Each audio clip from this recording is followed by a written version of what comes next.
Okay guys, this is the video for the mister. The mister basically has a chemical.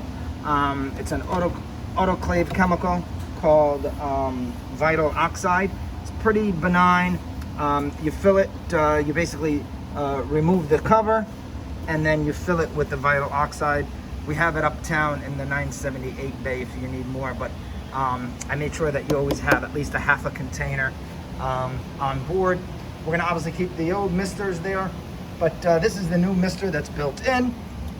Basically, you power it on with the green button. You wanna make sure the rig is on and nobody's in it.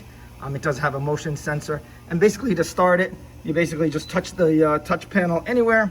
And then if you can see, getting you a good angle here, if you can see, you can definitely have two options here.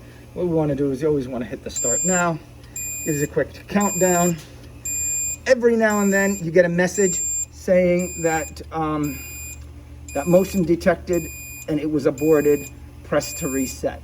If you do get that and there's motion inside the cab or recent motion in the cab, you basically just want to hit the reset switch, reset it one time, and then basically start it up again. You press the touch screen to activate the start now, and then it goes down into its countdown, and the second time it usually works. And here we go.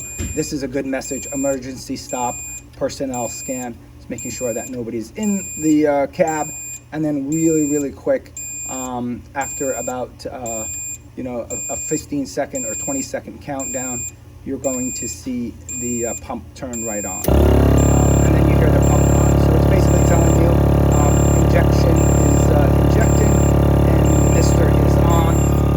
Okay, so now the mister is on. Just to show you, when you open this, it's misting right there. The misters are usually on the back right side. You want to make sure that the door is closed in the cab and the UV lights are off. You should not have the UV lights on, and it's best obviously when you arrive at the hospital, start the mister, so by the time you get out of the hospital, the mister is off. Just make sure you have no paramedics in there.